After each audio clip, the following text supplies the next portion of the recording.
Merci de nous rejoindre sur Viva, mesdames, messieurs. Bonsoir et bienvenue. D'abord, voici les titres. Le Karan kidnappé hier soir à Majunga retrouve la liberté. 5 personnes sont placées en garde à vue dans le cadre de cette affaire.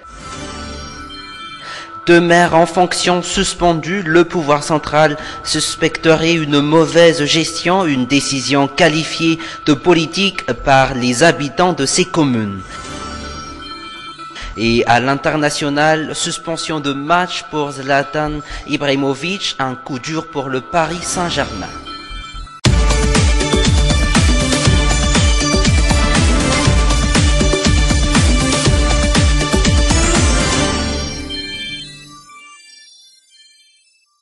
Comme je vous le disais en titre, à la une de l'actualité, ce soir la suspension depuis hier de 2 maires en fonction à quelques mois de la prochaine élection communale et municipale. Il s'agit du maire de la commune d'Alassour et celui de la commune de Sabutsnamean. Une décision qualifiée de politique qui est déjà constatée par la population, comme ce qui s'est passé à Sabutsnamean à 30 minutes du centre-ville. Touvra Kutunjavoun s'est rendu sur place sur des images de Yves Chanel. Des bureaux fermés, des personnels de la commune en grève, une manière pour eux de contester la décision du gouvernement de suspendre leur maire de ses activités.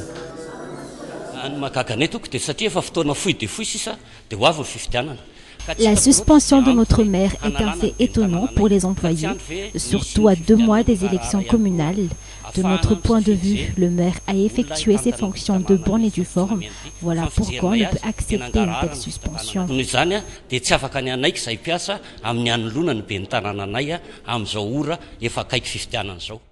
Suspendre le maire quelques mois avant les élections communales, c'est une décision politique pure et simple selon eux. Le conseil municipal, par le biais de son président, hausse également le ton.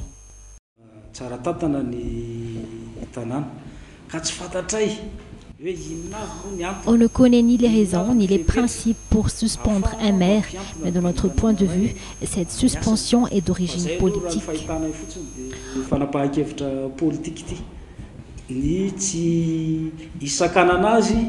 Les membres du personnel de la commune ne sont pas les seuls.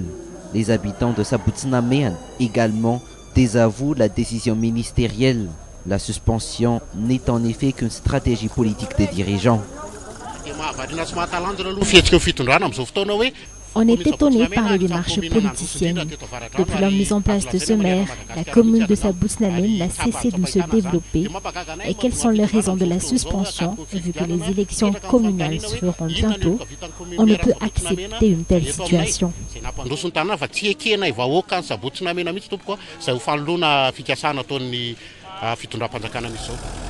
Toutes les activités de la commune seront suspendues. La manifestation continuera jusqu'à ce que le maire qu'ils ont élu reprenne à nouveau son poste.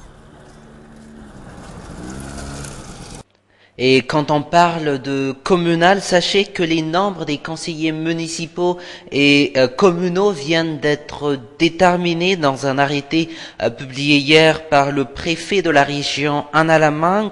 Mais quelle est la fonction des conseillers municipaux et communaux? Elle est déterminée par la loi régissant la décentralisation. Et Touvra Kutunjavoun nous fait le point.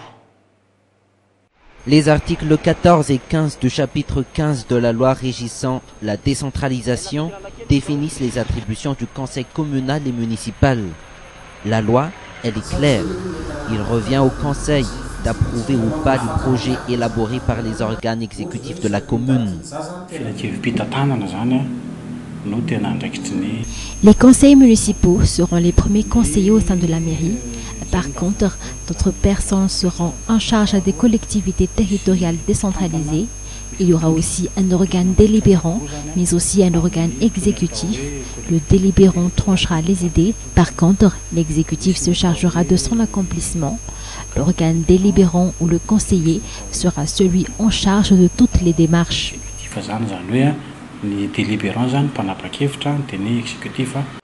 Mais la responsabilité du conseil communal et municipal ne s'y limite pas. Il se charge de suivre de près la gestion financière, de contrôler le travail de l'organe exécutif de la commune et d'en faire un rapport auprès du maire ou du président de la délégation spéciale. De ce fait, toute prise de décision sans approbation du conseil communal ou municipal n'a pas sa raison d'être. Les conseillers n'auront aucun droit. Ils restent en tant que conseillers. Pour la ville d'Émile, les membres du conseil auront une mission appelée mandats spéciaux. Un exemple à l'appui, l'entretien du marché de Nousbé. Ils seront en charge de voir de près les problèmes au sein de ce marché et notre part sera de donner des solutions à l'organe exécutif afin d'y remédier.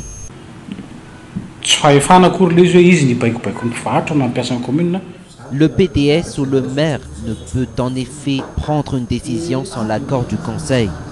Ce dernier dispose également le droit de suspendre tout projet ou requête qui remet en cause le développement de la commune. Dans le reste de l'actualité, cet enlèvement hier dans la soirée d'un Karan, propriétaire d'un magasin situé en plein centre-ville à Majunga. 7 personnes auraient participé à l'enlèvement, dont 2 femmes. Le récit des faits avec l'équipe de Viva Majunga.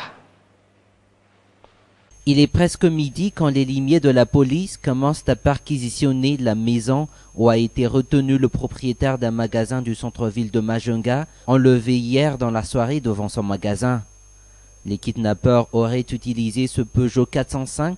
Ils l'ont peint en blanc hier avant de reprendre sa couleur d'origine, en bleu marine ce matin.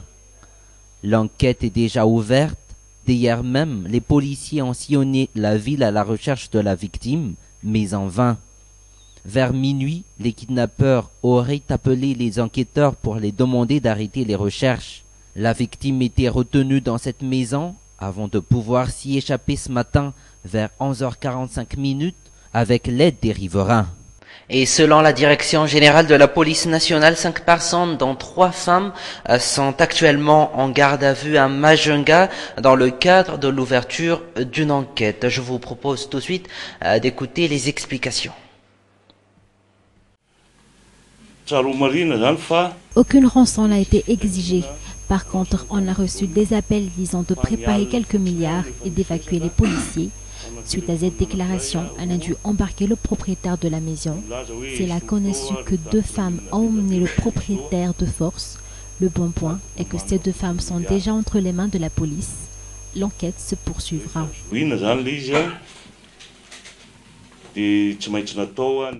Toujours dans cette page de faits divers, un père de famille du district de Tsironmandit se plaint d'être victime d'une bavure policière commise par des éléments de la gendarmerie nationale.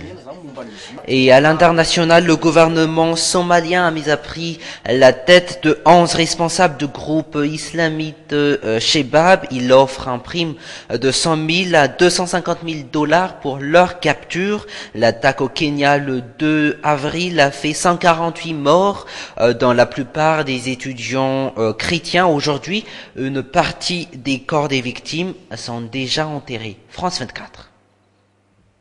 Point final à cette édition, je vous donne rendez-vous demain à la même heure. Au revoir.